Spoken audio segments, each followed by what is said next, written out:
Senadora Ana Amélia, senadora Regina, eu queria primeiro ampliar um pouco o discurso da querida senadora Regina Souza, que desse jeito simples, com a voz baixinha, tem sido atacada em alguns momentos, mas tem sido ouvida, na maioria dos momentos, pelo que fala de coerência. Lembro na época do impeachment, a maneira como a senhora se portou, e vejo aqui o seu trabalho incessante, comissão por comissão. Talvez seja a pessoa mais assídua nas comissões. E olha que eu não almoço terça, nem quarta, a senadora Ana Amélia também aqui, somos todos dessa raça aí de trabalhar muito, né? Quem não gosta da gente pode até reclamar porque a gente trabalha muito, cada um pensa do jeito que quiser, mas que a gente rala muito aqui, a gente rala. Eu, terça e quarta, normalmente não almoço. Pela quantidade de comissões que trabalho, vejo também, todas são mulheres operosas. Eu traço uma marmita e almoço no gabinete, senador. Mas eu aproveito para perder um pouco de peso, mas é muito ruim para a própria saúde a gente não almoçar, não ter uma alimentação regular. Eu não quero ser um mau exemplo. Mas eu queria, senadora Regina, sobre esse episódio, eu fiz questão também de trazer para a tribuna do Senado. Eu acho que nós não podemos minimizar isso. Essa Copa do Mundo, ninguém sabe quem será o campeão. Daqui a pouco nós vamos estar com o coração na mão.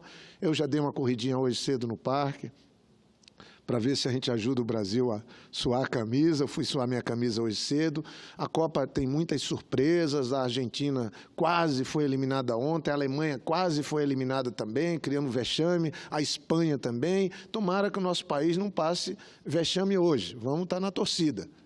Mas se tem uma coisa que já marcou essa Copa, foram essas atitudes que são lamentáveis, de pessoas que vão para um dos eventos de maior audiência do mundo, do planeta. São mais de 2 bilhões de pessoas ligadas num tipo de esporte só. As Olimpíadas são centenas de esportes. A Copa do Mundo é um só. É um só. E o nosso país tem uma tradição, é o único país que participou de todas as Copas. Sediou a última. Foi fantástico também.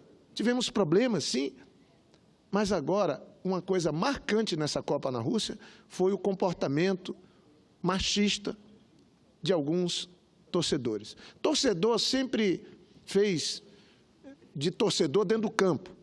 Fica meio embrutecido, xinga e tal. É uma certa tradição. Mas nós temos que calibrar isso. Quando isso fere, quando isso atinge pessoas, diminui pessoas. E esse tipo de agressão que foi feito com as mulheres russas, não foram para as mulheres russas, foram para todas as mulheres do mundo. É lamentável. Secretários, ex-secretários, pessoas bem criadas, pessoas ocupando até funções de destaque, se reunirem e fazerem aquela marmota, aquela ação que envergonhou a todos nós, homens e mulheres do Brasil. E a senhora trouxe essa questão para cá. Eu acho que todas as autoridades têm que tomar uma atitude. Não estamos falando de um mundo perfeito. A relação humana, sempre a gente falha, a gente erra. Eu mesmo falo para as pessoas, nós temos que humanizar a política. Às vezes a gente erra, a gente quer uma coisa e não deixa muito claro aquilo que a gente quer. Não luta muito por aquilo que a gente quer e depois lamenta. Diz, pô, por que eu não fiz? Mas nós somos seres humanos. A gente erra, mesmo querendo acertar.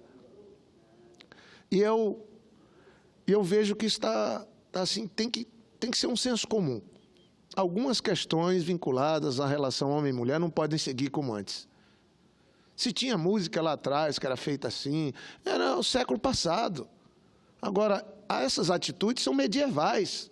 Eu vi uma jornalista da Globo, está lá trabalhando, uma repórter, chega lá uma figura agredindo a moça, querendo beijar na marra, fazendo uma... Nós temos que ser solidários com todas as mulheres, jornalistas, trabalhadoras que estão lá ou aqui no Brasil. Não pode ter esse tipo... Isso é exemplar e não adianta querer minimizar. Não, eram só 5 pessoas. Que fosse um. Quando a gente faz o combate ao que se chama de pequeno delito, no caso aí numérico, mas aquilo foi uma ação perversa, uma coisa de alto impacto, ganhou a imprensa do mundo inteiro. Não pode ser minimizado.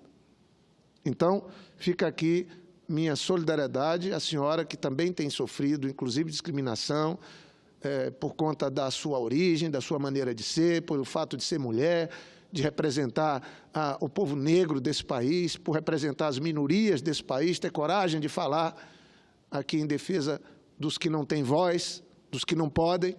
Senadora Regina, que eu me solidarizo também e peço licença para me somar nesse seu pronunciamento.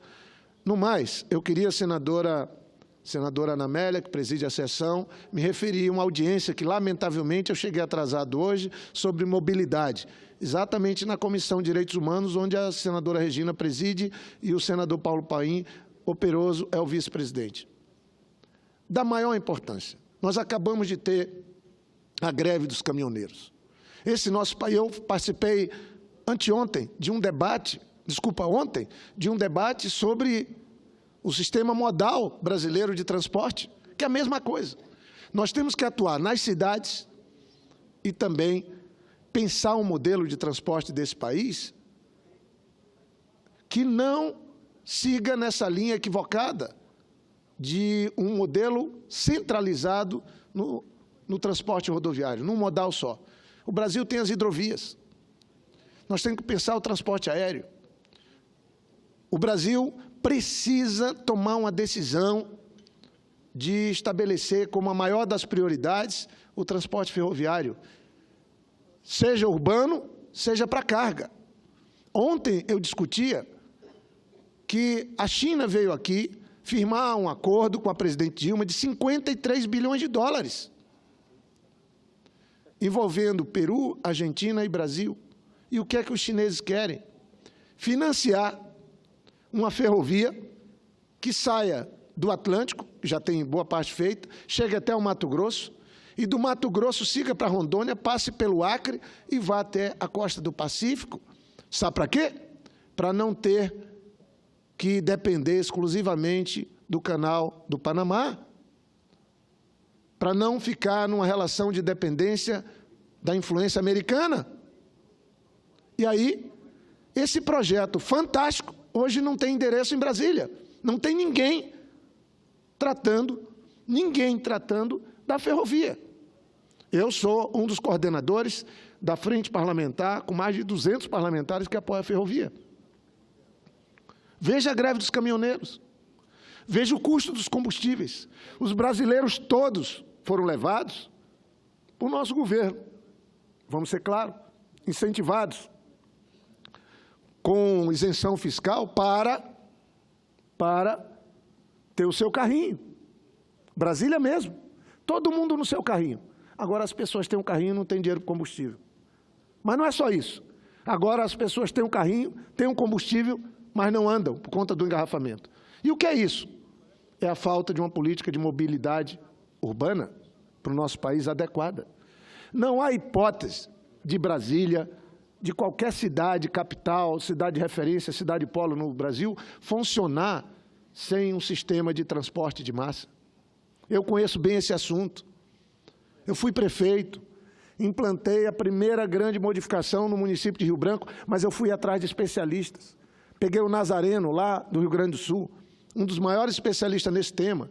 Estou falando do começo dos anos 90, estou falando de 93, e falei, nós vamos fazer, fiz um terminal urbano, tratei os terminais de embarque e desembarque de passageiro. Quando fui governador, fiz todas as rodoviárias que eu pude fazer no interior do Estado.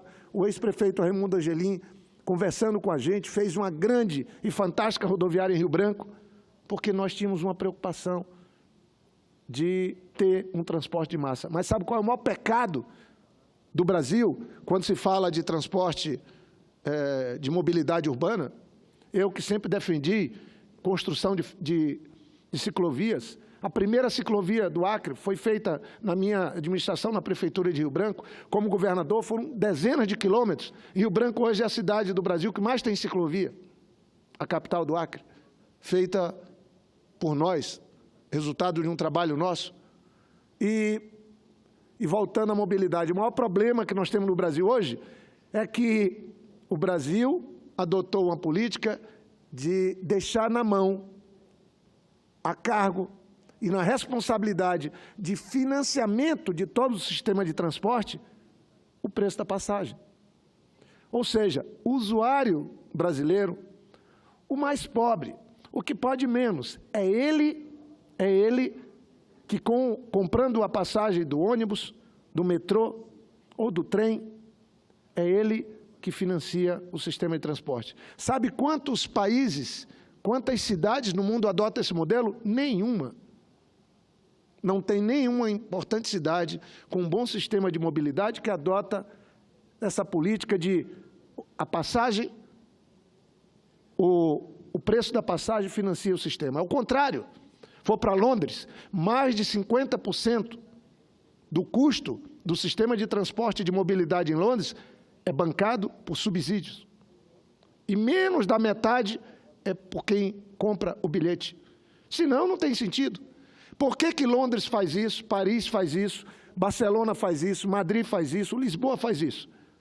Porque a cidade só funciona se as pessoas andarem em transporte de massa. Quando o brasileiro viaja, anda como? De metrô, de ônibus. E quando está aqui dentro do Brasil, anda de quê? Cada um no seu carro. Está errado. Esse é um modelo que não funciona. Então, cada cidade tem que pensar um modelo de transporte que a cidade financia. Quando ela financia o modelo de transporte, o transporte de massa, ônibus, metrôs e as diferentes modalidades, a cidade começa a funcionar e a pessoa que tem o seu carrinho, quando precisa usá-lo, usa e usa muito bem. Foi assim que o mundo inteiro resolveu o problema de mobilidade. Tem que ser dado também um tratamento adequado sempre aos taxistas, aos mototaxistas. Isso tudo é parte da mobilidade.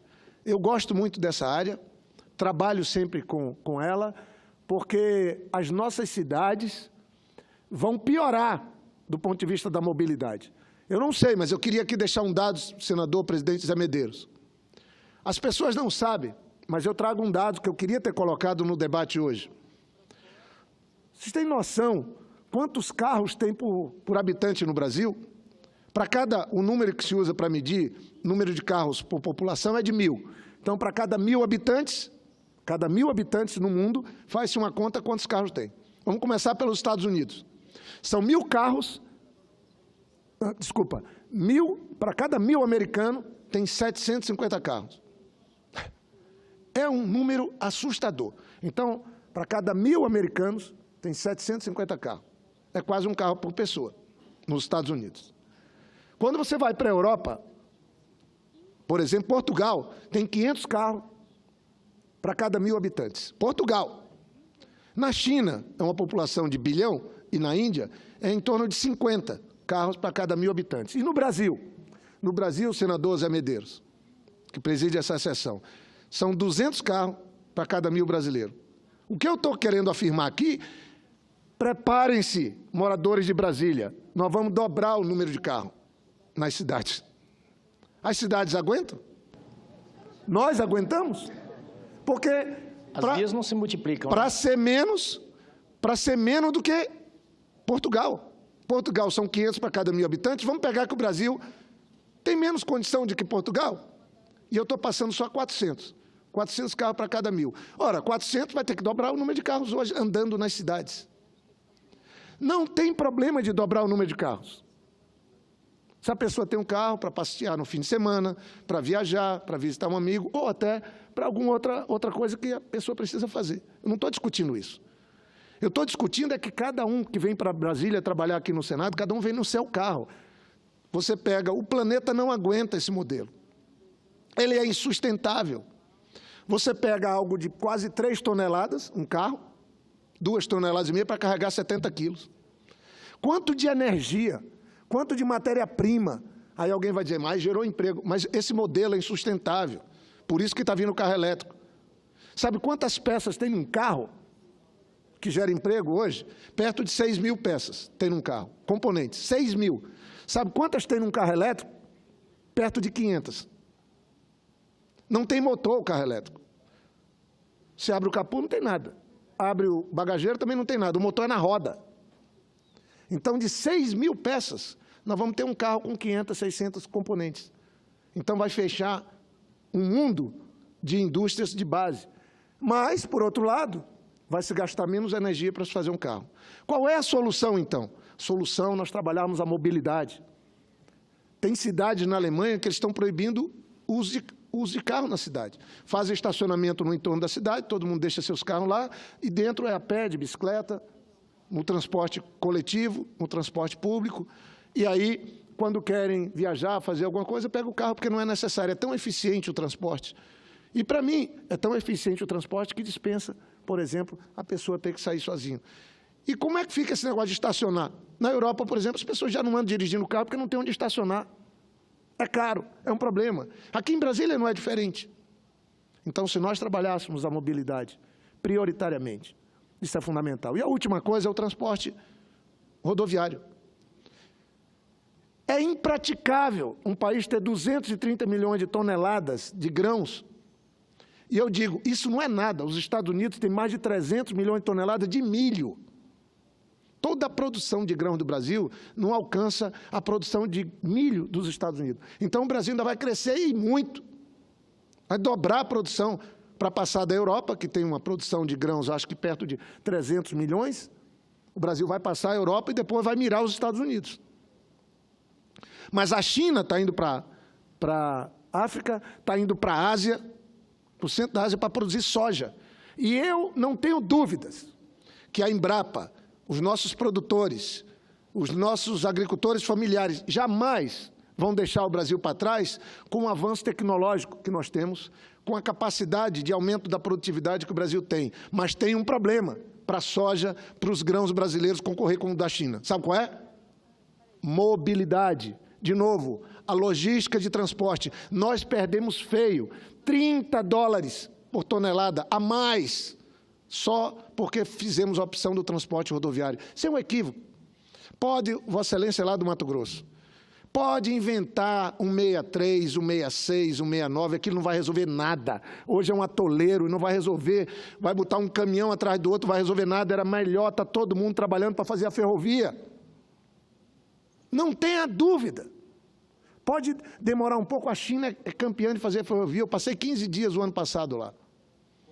Eles constroem. Eles construíram quase 1.000 quilômetros de ferrovia em 4 anos, gente. E eles constroem. É o lugar que tem mais trem de alta velocidade do mundo. Dos 30.000 quilômetros que tem, eles já passaram dos 10.000 quilômetros de trem de alta velocidade. Então, se o Brasil, que já tem muita expertise, tem uma ótima produtividade para os grãos, o Brasil precisa ganhar terreno agora na logística.